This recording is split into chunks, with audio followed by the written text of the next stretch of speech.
저는 개인적으로 고등학교 때 여름 수련회에 참가했다가 그곳에서 하나님을 인격적으로 만났습니다. 그리고 그 이후에 예수님을 본격적으로 믿기 시작하였습니다. 물론 그 이전에도 교회를 다니면서 믿음이라고 하는 것이 저에게 전혀 없었던 것은 아니지만, 그러나 진짜 믿음이라고 하는 것은 예수님을 인격적으로 만난 이후부터 저에게 생기게 되었습니다. 여기서 인격적이다라고 하는 말이 매우 중요한 말입니다. 하나님께서 살아계신 분이고 또한 그 아들을 보내셔서 그 아들이 나의 죄를 위하여서 죽으셨다라고 하는 그 사실이 이젠 생생하게 다가왔고, 그것이 마음의 중심 가운데 받아들여지게 된 것입니다. 이제 하나님과의 뭔가 형식적인 기계적인 관계를 넘어선 인격적인 관계가 형성되기 시작한 것입니다. 인격 대 인격으로 하나님께서 살아계신 분이고 인격이신 분이고 나에게 찾아오시는 분이고 말씀해 주시는 분이라고 하는 것, 그리고 이 보잘것없는 자의 마음을 알아주시고 나의 마음을 살펴주시는 분이시다라고 하는 것을 믿게 되었다라고 하는 것입니다.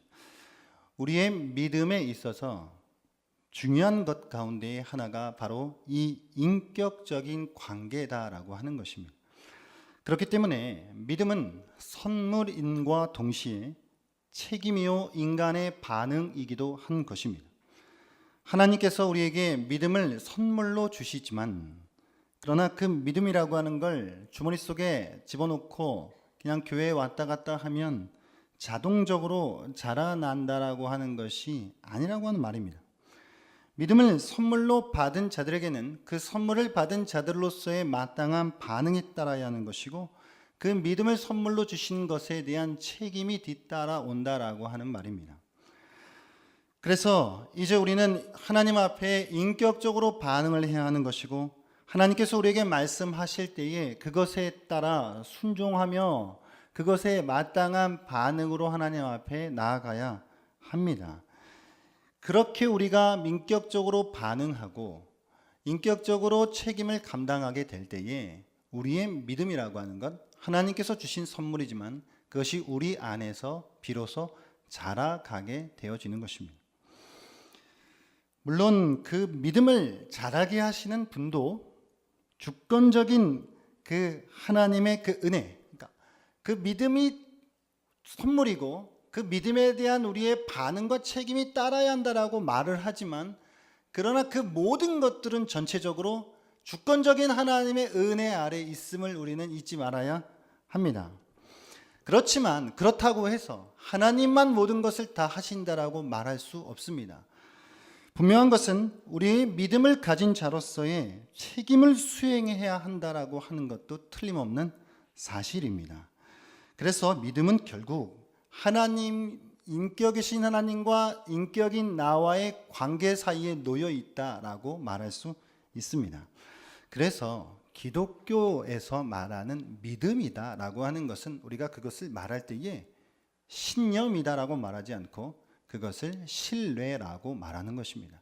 왜냐하면 인격과 인격의 관계 속에서 이루어지는 문제이기 때문입니다. 저는 고등학교 때 예수님을 만났고 열심히 신앙생활을 하면서 대학생이 되었을 때에 목회자가 되고 싶다라고 하는 마음의 소원을 품게 되었습니다. 그래서 대학을 졸업하고 나서 신학대학원을 들어가게 되었고 이제 사역을 시작하게 되었습니다. 가끔씩 어떤 분들은 저에게 물으십니다. 믿지 않는 집에서 어떻게 신앙생활하면서 어떻게 목사가 될 생각을 하셨냐고 라고 그렇게 물으실 때가 있습니다. 그래서 한편으로 생각해 보면, 야, 내가 참 믿음이 좋구나 라고 착각할 수 있지만, 그러나 사실은 저의 삶에 하나님께서 믿음을 시작하셨고 그 믿음을 자라가게 하시는 것, 이 모든 것이 하나님의 전적인 그 손길 덕분이었음을 고백할 수밖에 없습니다. 저는 편지를 받으면 그걸 거의 다 모아두는 성격입니다. 작은 쪽지라도 웬만하면 다 모아둡니다. 왠지 모르게 글로 받은 무엇을 버리기가 쉽지가 않습니다. 그래서 어저께 우연하게 제가 그 편지와 쪽지 그 수많은 걸 모아놓은 이런 상자가 하나 있는데 그 상자를 열어서 그냥 우연찮게 그것들을 하나둘씩 꺼내서 읽었습니다. 읽다가 한 20년 전에 한 선배로부터 받은 그 편지가 저희 마음을 또 다시 이렇게 울리게 되었습니다. 그 선배는 왠지 이유는 모르겠지만 저에게 참 많은 관심을 가지고 그 믿지 않는 집에서 신앙생활하는 게 좀 이렇게 안 돼 보였는지 때로는 책도 선물해주고 또 편지도 써주고 선물도 해주는 참 지금 생각해도 마음이 따뜻해지는 그런 선배였습니다. 그 편지를 읽다가 저에게 한 가지 깨달음이 찾아왔습니다. 제가 그 시절을 생각하게 되면 그때 이런 마음이 이렇게 있습니다. 야, 그때 참 내가 열심히 있었고 또 참 그 믿음이 참 좋았던 것 같다 라고 하는 생각을 가질 때가 있습니다. 그런데 사실은 그것이 아니었습니다. 제가 그 편지를 읽으며 깨달았던 것은 내 주변에서 끊임없이 나를 격려해주고 기도해주는 그런 사람들이 저에게 있었다라고 하는 것을 발견한 것입니다. 하나님은 나의 삶 속에서 언제나 그런 사람들을 붙여주셔서 내가 힘들어할 때 또 믿음의 경주의 길을 달려가는 그 과정 가운데에 하나님은 늘 날 독려해 주시고 나를 위로해 주시는 그런 사람들을 사용해 주셨다라고 하는 것입니다. 그런 의미에서 본다면 내가 잘났고 믿음이 좋았기 때문이 아니라 모든 것이 하나님의 개입과 그분의 그 손길 덕분에 이렇게 믿음을 지켜갈 수 있었다라고 하는 깨달음이었습니다. 다시 말한다면 믿음은 하나님의 선물입니다. 그러나 동시에 우리의 책임이요 반응이기도 합니다. 그 믿음의 시작과 그 믿음의 그 과정과 그 믿음의 그 끝은 하나님께 전적으로 달려 있지만 그러나 그 과정 속에서 분명 우리가 감당해야 하는 반응과 우리의 책임이 뒤따라 있다라고 하는 것입니다. 오늘 히브리서 기자는 계속해서 우리에게 그 믿음의 책임을 수행해야 한다라고 권면하고 있는 것입니다. 어떤 사람은 큰 믿음으로 자라게 되고 또 어떤 사람은 늘 그만한 믿음에 머무는 이유가 여기에 있습니다. 믿음이 하나님의 선물이지만 우리에게 마땅한 믿음의 반응과 책임이 뒤따라 오기 때문입니다. 믿음의 조상이라고 하는 아브라함, 그 아브라함의 그 믿음이 전적인 하나님의 선물이요, 그가 아브라함 될 수 있었던 것은 하나님의 주권적인 은혜임이 분명하지만 그러나 그는 분명 또한 하나님 앞에 반응하였을 것이고 또 말씀했을 때 순종했을 것이고 그 믿음의 책임을 수행하였기에 22장의 아들을 드릴 수 있는 그 큰 믿음을 하나님께서 허락해 주신 겁니다. 오늘 이 히브리서를 통해서 우리는 믿음에 대해서 다시 한번 생각해 보고자 합니다. 이 히브리서가 지금 11장으로 넘어왔습니다.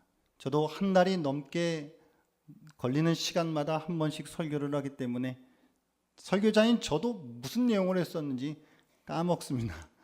그래서 다시 한번 히브리서 전체적으로 지금 말씀을 잠깐 드려보면 히브리서의 중요한 맥락 중에 하나가 이 구약과 이 신약을 통틀어서 그것을 연결시키시고 그것을 완성시키신 예수 그리스도가 구약에 있는 수많은 요소들 그 부분들에 비교하여서 이 예수가 얼마나 우월하신 분이냐라고 하는 것을 아주 탁월하게 변증해 나아가는 그런 부분들이 1장부터 10장 중반까지 그런 내용들이 줄을 이루어서 기록되어 왔습니다.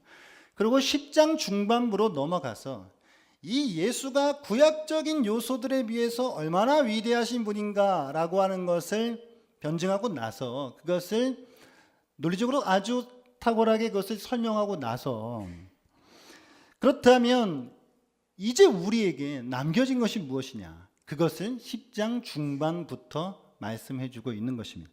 이제 우리에게는 그 예수를 믿는 우리의 믿음이 남겨진 것이고 그 믿음에 대한 그 생활이 우리에게 남겨져 있는 것입니다. 그래서 10장 중반부터 13장 마지막까지 그런 내용을 주로 이루고 있는 것입니다. 오늘 이 11장도 여전히 그 예수 그리스도, 그 위대하신 예수 그리스도를 이제 우리가 믿어야 하는데, 그 믿고 그분을 따르는 그 인내의 경주를 나아가야 하는데, 그 가운데 11장에 이제 다시 믿음이라고 하는 것을 다시 되짚어 보고 있습니다. 믿음장이라고 별명을 가지고 있는 이 11장은 믿음이 무엇인지에 대해서 전체적으로 정의를 내리거나 설명을 하려기보다는 조금 더 세부적으로 좁게 핍박과 환난 중에서 있었던 그 당시의 수신자들, 그들이 그 상황 가운데에도 불구하고 인내하고 견뎌야 할 그 믿음이 무엇인지에 대해서 말하고자 함입니다. 그래서 이 11장은 지금 딱 10장과 끊겨서 이야기되는 것이 아니라 사실은 아주 자연스럽게 연결이 되어지고 있습니다. 우리가 10장 36절 말씀 한번 같이 읽었으면 좋겠습니다. 10장 36절 함께 읽겠습니다. 제가 읽어드리겠습니다. 너희에게 인내가 필요함은 너희가 하나님의 뜻을 행한 후에 약속하신 것을 받기 위함이라. 그래서 여기서 우리가 무엇이 필요하다라고 이야기했냐면 인내가 필요하다라고 이야기했습니다. 왜냐, 지금 상황이 우리의 믿음을 위협하는, 우리의 믿음을 박해하는 그런 상황 가운데 있기 때문에, 그래서 우리가 다시 원래 그 예전으로 돌아가려고 하는 유혹들이 있기 때문에 우리는 끝까지 인내해야 된다라고 하는 거. 근데 그 인내할 수 있는 그 인내의 토대가 어디에 있냐면 39절, 그것을 믿음이라고 말하고 있는 것입니다. 39절 말씀 함께 읽겠습니다. 시작. 우리는 뒤로 물러가 멸망할 자가 아니요 오직 영혼을 구원함에 이르는 믿음을 가진 자니라. 우리는 멸망할 자가 아니라 영혼을 구원함에 이르는 믿음을 가진 자라고 말을 하고 나서, 그러면 그 믿음은 무엇이냐? 그 이야기를 이제 이어서 하고 있는 것입니다.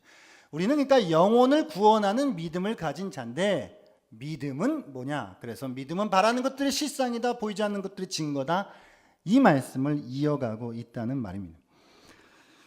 그래서 이제 본격적으로 히브리서 기자는 믿음에 대해서 이렇게 말씀하고 있습니다. 우리가 수없이 읽어봤고 들어왔었던 말씀인데 1절과 2절 말씀, 너무나도 은혜가 되는 이 말씀 같이 한번 우리 1절과 2절 말씀 한번 읽었으면 좋겠습니다. 시작. 믿음은 바라는 것들의 실상이요 보이지 않는 것들의 증거니 선진들이 이로써 증거를 얻었느니라. 아멘. 믿음은 바라는 것들의 실상이다, 보이지 않는 것들의 증거다. 그러면 바라는 것은 무엇이고 보이지 않는 것은 무엇이냐? 이걸 생각해 볼 때에 바라는 것의 실상, 보이지 않는 것들의 증거가 바로 그 믿음이에요. 바라는 것과 보이지 않는 것은 무엇이냐면 그것은 바로 하나님이고 하나님이 하신 일이고 하나님이 앞으로 하실 일을 말하는 것입니다.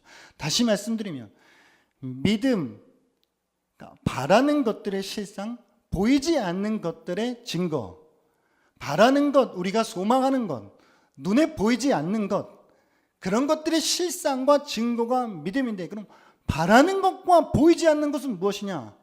하나님이시고 또한 하나님이 이미 이루신 일들이고 또 하나님이 이제 앞으로 이루어 가실 일들을 말하는 것입니다. 그 모든 것을 가르쳐서 이제 히브리서는 바라는 것과 보이지 않는 것이다라고 말씀하고 있는 것이죠.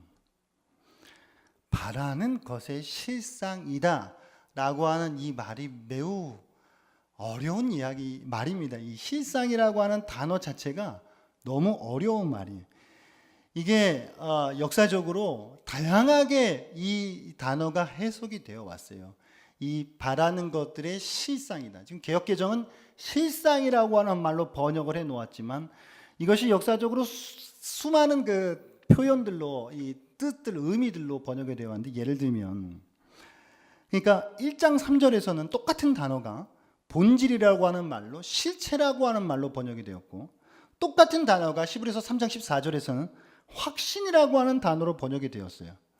그러니까 때로는 실체라고 하는 말로 또 쓰였고 또 때로는 확신이라는 말로 쓰였어요. 근데 재미있는 건 이게 지금 히브리서 11장 11절에 믿음은 바라는 것들의 실상이라고 말했을 때 그럼 이게 도대체 무슨 의미냐라고 하는 것이죠. 그래서 사람들은 지금까지 이것을 여러 가지 의미, 때로는 확신이라고 하는 의미, 때로는 보증이라고 하는 의미, 때로는 현실화라고 하는 의미, 때로는 실체라고 하는 의미, 때로는 토대라고 하는, 기초라고 하는 의미. 그러니까 다양하게 이 단어를 번역해서 그것을 다양한 의미로 해석을 해왔어요. 뭐 교부들이라든가 종교개혁자들도 다 각자가 다른 의견들을 가지고 있는데, 그 모든 견해들을 종합해서 그것을 포괄적으로 정리해서 우리가 이야기한다라면 이런 것입니다. 믿음은 바라는 것들이 실상에 보이지 않는 것들의 증거다라고 하는 이 말은, 믿음이란 우리가 바라는 소망을 지탱해주는 근거이고 토대로서 소망하는 바, 우리가 바라는 것들이 헛된 것으로 끝나지 않도록 그것이 실제로 이루어질 것을 보증해 주는 것이다 라고 정리할 수 있습니다. 어렵기 때문에 다시 한번 말씀드리겠습니다.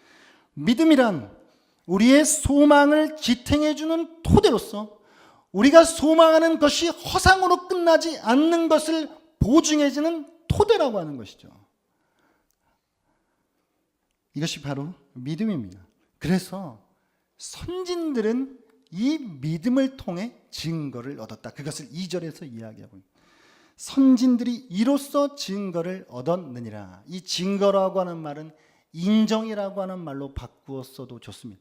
선진들이 이 믿음을 통해 하나님께로부터 인정을 받았다라고 하는 말씀을 해주고 있는 것이에요. 오늘 이 7절까지를 두 부분으로 나누면 1절과 3절 그리고 4절과 7절이에요. 1절과 3절은 믿음에 대한 대략적인 정의를 내려주고 4절부터 7절까지는 아브라함 이전에 아벨과 에녹과 노아 이 인물들이 어떻게 믿음으로 살았는지에 대한 것을 예시를 들어서 설명을 해줍니다. 저도 같은 방법으로 1절과 3절에서 이 믿음이라고 하는 것이 무엇인지를 함께 나누고 있으며, 다시 이제 두 번째로는 그렇다면 그 믿음을 삶 속에서 실제로 적용했었던 이 믿음의 선진들을 통해 우리가 어떻게 도전을 받고 우리의 삶 속에 적용해 가야 하는지에 대해서 나누려고 합니다. 그 중에 이제 다시 우리가 3절 말씀을 한번 보아야 됩니다. 믿음에 대해서 좀 더 생각을 해보도록 하겠습니다. 히브리서 11장 3절 말씀 함께 읽겠습니다. 시작. 믿음으로 모든 세계가 하나님의 말씀으로 지어진 줄을 우리가 아나니 보이는 것은 나타난 것으로 말미암아 된 것이 아니니라. 아멘. 말씀이요, 알듯 말듯 그래요. 쉬운 것 같지만 어렵고 어려운 것 같지만 또 쉽고, 이 말씀을 이제 하게 된 그 배경 속에, 당시 신약 성경의 그 배경 속에 사람들에게는 어떤 사상이 유행을 했냐면, 이 천지, 이 세상, 이 눈에 보이는 이 세상이 만들어진 것이 그냥 무에서부터 유로 만들어진 것이 아니라 원래 무엇인가가 있었던 것이 조합이 되어서 세상이 만들어졌다라고 하는 사상과 주장들이 유행을 했어요.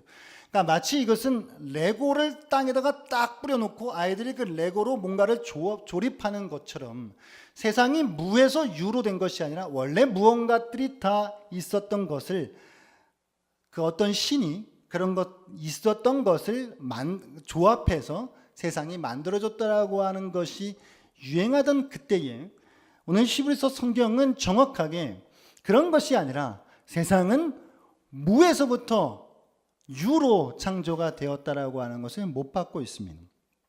그래서 우리가 눈으로 보는 세계는 눈으로 보이는 것들에 의해서 만들어진 것이 아니라고 하는 것이죠. 세상의 그 원인, 이 세계가 만들어진 원인은 하나님의 말씀이다. 하나님의 말씀은 뭐냐? 말씀은 실체다.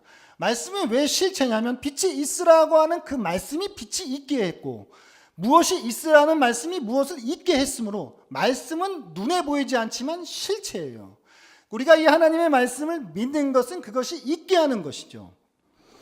이 세상이 만들어진 것은 하나님의 말씀으로 만들어졌고, 보이는 이 세계는 보이지 않는 말씀으로 만들어졌다라고 하는 것입니다.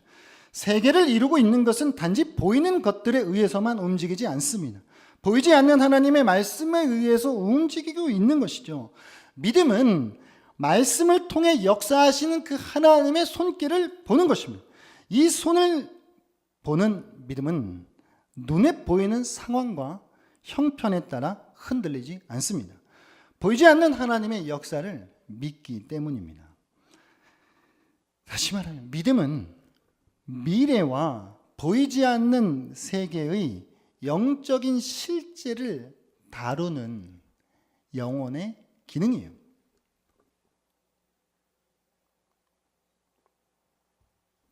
마치 우리는 눈에 보이는 이 세계와 우리의 시각과 청각과 우리의 육신적인 감각을 통해서 소통해요.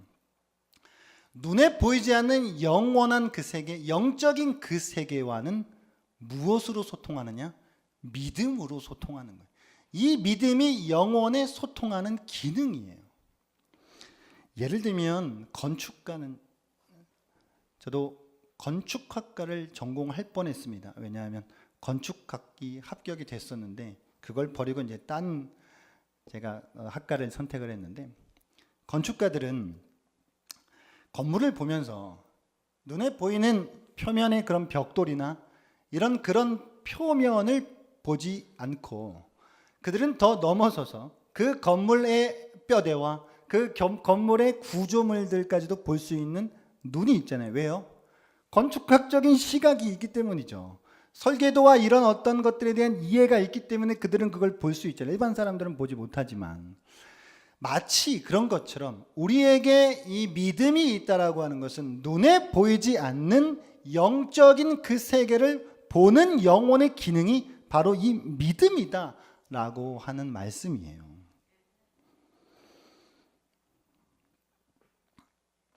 세계를 보면서, 세상을 보면서 보이지 않는 또 다른 세계를 보는 눈을 갖는 것이 이 믿음입니다.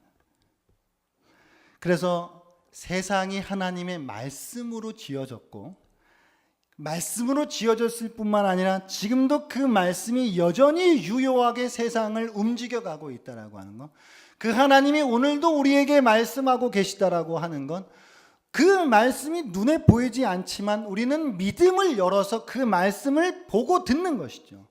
그래서 그것이 실체가 되도록 하는 것이죠. 그것이 우리는 그것을 말씀으로 확신하게 되어지는 것이죠. 그래서 하나님의 말씀을 믿는 그 믿음이 바라는 것의 실상이 되고 보이지 않는 것의 증거가 되게 하는 것이에요. 이것이 우리의 영혼의 기능인 믿음이 가지고 있는 힘이다라고 하는 것입니다. 이게 믿음인데, 그러면 이제 어렵잖아요. 믿음을 가진 선진들이 이 믿음을 가지고 어떻게 살았느냐, 이 이야기를 하는 거예요. 그들의 모델을 통해서 그걸 좀 더 구체적으로 설명해 주고 있는 것이죠. 먼저 아벨입니다. 아벨을 같이 한번 우리가 보기 위해서 11장 4절을 봐야겠습니다. 같이 한번 읽겠습니다. 시작. 믿음으로 아벨은 가인보다 더 나은 제사를 하나님께 드림으로 의로운 자라 하시는 증거를 얻었으니 하나님이 그 예물에 대하여 증언하심이라. 그가 죽었으나 그 믿음으로써 지금도 말하느니라. 아멘. 하나님이 그 예물에 대하여 증언하셨대요. 그 예물이 어떠하길래요? 혹자들은 전통적으로 피의 제물을 드렸기 때문에 받아들여졌다라고 하는 어떤 해석도 있지만, 사실 그렇기라기보다는 성경을 해석할 때에 우리가 창세기 4장 4절을 보게 되면 창세기 4장 4절 이렇게 이야기하고 있습니다. 창세기 4장 4절 같이 한번 보겠습니다. 시작.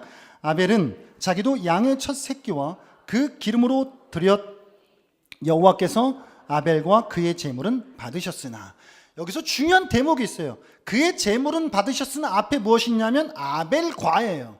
하나님이 그러니까 아벨을 받으신 것이죠. 그리고 뒤에 가인과 가인의 제물은 받지 않으셨다라고요. 그러니까 단지 이 제물, 하나님이 증거하신 이 예물은 예물로서의 예물이 아니라, 제물로서의 제물이 아니라 거기에 누가 들어간 것입니까? 자기 자신이 드려진 것이죠.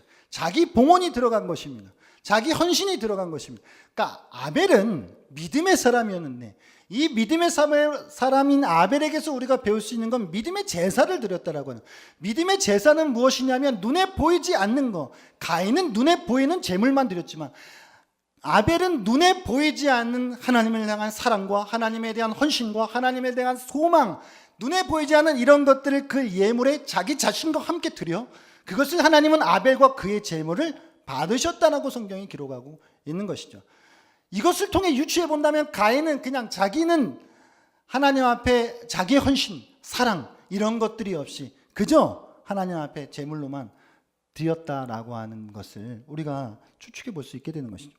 그래서 아벨은 이 자신을 드리는 제사를 통해서 이 아벨의 이 믿음의 제사는 어떠한 칭찬을 받게 되냐면 의로운 자라는 증거를 얻게 되었어요. 그래서 아벨의 이 믿음의 제사는 아벨로 하여금 의로운 자다라고 하는 증거를 받게 했다라는 거예요.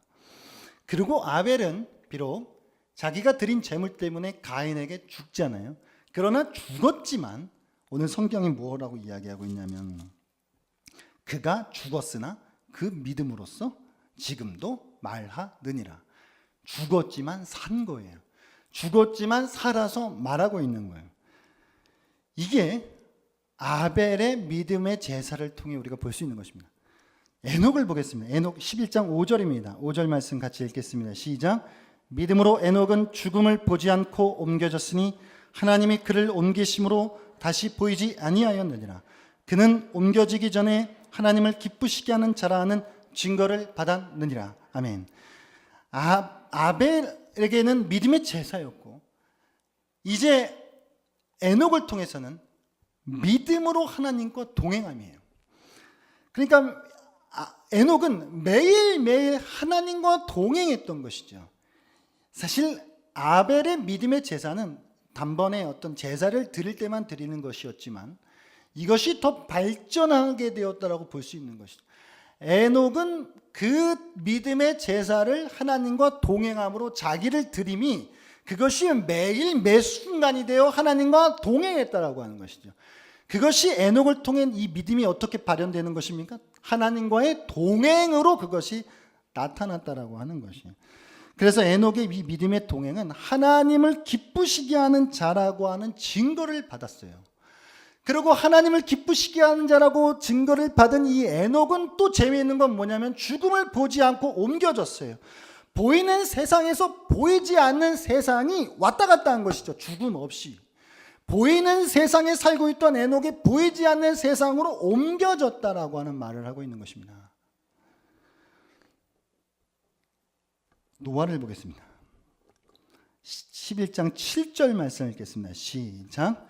믿음으로 노아는 아직 보이지 않는 일에 경고하심을 받아 경외함으로 방주를 준비하여 그 집을 구원하였으니 이로 말미암아 세상을 정죄하고 믿음을 따르는 의의 상속자가 되었느니라. 아멘. 노아에겐 믿음이 무엇으로 표현되었냐면 순종함으로 표현된 것이에요. 아벨은 믿음의 제사로, 에녹은 믿음의 동행함으로, 노아는 믿음의 순종함으로 된 것이죠. 그래서 온갖 조롱 속에서 땡볕이 내어지는 그 상황 속에서 하나님께서 경고하신 그 경고를 경외함으로라 그래요. 어쩔 수 없이 승질내면서 방주를 준비한 게 아니라 하나님을 경외하는 마음으로 방주를 준비했다라고 해요. 그래서 결국 노아가 받은 것은 무엇이냐면 자기 집을 구원하게 되었고 의의 상속자가 되었다라고 하는 것이에요. 그러니까 지금 아벨과 에녹과 이 노아가 하나님을 찾는 자들이었고 하나님께로부터 상을 받았어요. 의로운 자라고 하는 증거를 받았고 하나님을 기쁘시게 하는 자라고 하는 증거를 받았고 믿음을 따라 의의 상속자가 되는 그런 상을 받았다라고 하는 것이죠. 노아를 보게 되면 이 땅에서 노아가 살아갈 때 어떻게 살았겠습니까? 방주를 지으면서 왕따가 되었을 것이고 저 인간 미쳤다라고 이야기했을 것이고 생명은 붙어 있으나 마치 사회적 격리, 죽은 자처럼 살아갔을 것이에요. 그러니까 죽은 자처럼 살아갔지만 실상 노아가 살아있던 자다라고 하는 것이죠. 이 죽음이라고 하는 것을 연결해서 세 사람을 생각해 볼 때에 아벨은 죽었으나 지금도 말함으로써 산 자가 되고 생명이 어떻게 죽음을 이기는 것을 보게 되었고 또 죽음이 없이 어떻게 옮겨지게 되는 그 생명으로 옮겨지게 되는 것을 우리는 에녹을 통해서 보게 되는 것이고 이 땅에서 노아는 살았지만 죽은 것 같이 살았지만 진짜 노아가 살아있는 사람이라고 하는 건 그러니까 뭐냐면 정리하면 이것입니다. 눈에 보이는 죽음 이런 문제가 아니라고 우리에게는 눈에 보이는 살고 죽음 이런 게 우리를 얽어매는 문제가 아니라고 하는 이야기죠. 눈에 보이는 것에 따라서 우리는 좌지우지 되는 자들이 아니라고 하는 거예요. 그것이 실상 사람이 가장 두려워하는 죽음이라 할지라도 그게 우리를 어떻게 할 수 없는 자들이 믿음을 따라 살아가는 자들이었다라고 하는 거예요. 그러니까 이 아벨과 이 에녹과 노아를 통해서 이들은 자신의 그 믿음을 따라 믿음의 제물을 드렸고 믿음의 동행함을 살았고 믿음의 순종함으로 하나님 앞에 살았다라고 하는 것이죠. 그것을 통해서 그들은 하나님 앞에서 의로운 자라, 또 하나님을 기쁘시게 하는 자다, 의의 상속자다라고 하는 그런 상을 받았다라고 하는 말입니다. 오늘 우리는 이 말씀을 통해서 우리도 믿음이 우리 안에 온전한 반응으로 일어날 때에 우리가 어떻게 나아가야 하느냐, 우리도 하나님 앞에 믿음의 제물을 드려야 된다고 하는 것이죠. 믿음의 예배를 드려야 된다고 하는 이야기입니다. 그러니까 우리는 우리 자신을 드려야 된다고 하는 것입니다. 단지 제물만 드려지는 것이 아니라 우리의 전 인격과 전 우리의 마음을 하나님 앞에 드리는 예배를 드려야 하는 것이고, 그것이 이 자리에서만이 아니라 에녹과 같이 살아가는 동안 동행함을 통해서 나타나야 하는 것이고, 또한 그것이 더 나아가 노아에게는 조롱과 박해와 비난 속에서 정말 내가 죽은 것 같네 지금, 야 나는 나를 알아주는 인간이 아무도 없고, 그런 상황 속에서도 그것을 끝까지 견디면서 순종하면서 살아간 건 이것이 믿음의 반응이었다라고 하는 것입니다. 오늘 이 믿음을 다시 정리한다면 믿음은 하나님의 선물입니다. 선물이 맞아요. 하나님의 전적인 은혜고 주권이에요. 하나님이 시작하시고 그것을 끝내신다는 말입니다. 그러나 그 가운데에 우리에게는 이 믿음을 유혹하고 넘어뜨리는 수없이 많은 이 세상의 풍파와 여러 가지 상황들 가운데에 우리에게 남겨진 것은 믿음을 따른 반응과 믿음에 따른 책임으로 하나님 앞에 살아가야 하는 과제가 저와 여러분의 삶 가운데 남아있다라고 하는 문제를 우리가 기억해야 된다라고 하는 것입니다.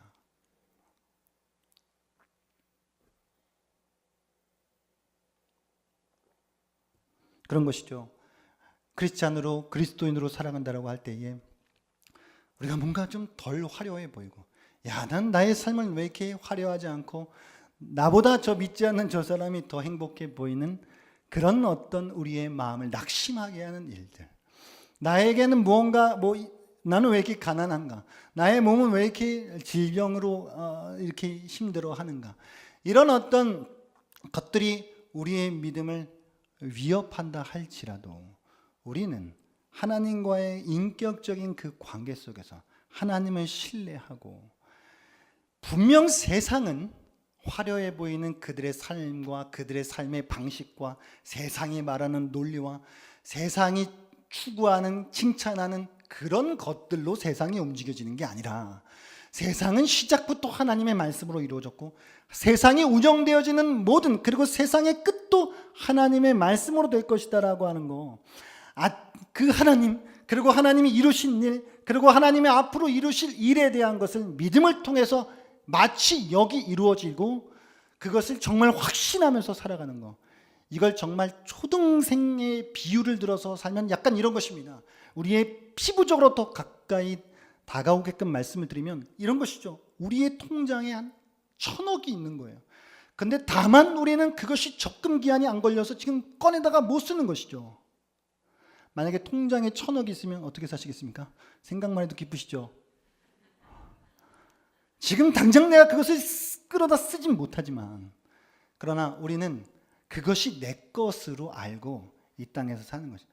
이게 돈이 가장 체감적으로 가깝게 다가오니까 이 비유를 제가 드리는 것이지만, 그것뿐만이 아니라 아직 이루어지지 않은 일조차도 이미 이루어진 일로서 믿음의 눈으로 그것을 바라보고, 우리가 지금 하고 있는 이 순종, 노아처럼요, 노아의 방주를 짓는 일처럼 저와 여러분이 야 이게 무슨 의미가 있나 라고 때로는 의심이 되어지고, 야 이게 나에게 무슨 도움을 주나, 이게 나를 밥 먹여주나, 이렇게 생각되어지는 일들이 있으십니까? 그러나 노아처럼 끝까지 꿋꿋하게 우리가 그 믿음의 순종의 자리로 나아갈 때에 하나님께서는 분명히 하나님이 계신 것과 그가 자기를 찾는 자들에게 상 주시는, 분명히 하나님 기억해 주실 줄 믿습니다. 하나님 분명히 우리에게 우리가 예측하는 것 이상으로, 저는 지금 수준이 천억밖에 되지 않지만 하나님의 더 커다란 것으로 우리의 삶에 갚아주시고 채워주실 줄 믿습니다. 오늘도 믿음의 눈으로 세상을 바라보고 믿음으로 살아가는 저와 여러분 되어주시기를 주의 이름으로 축복합니다.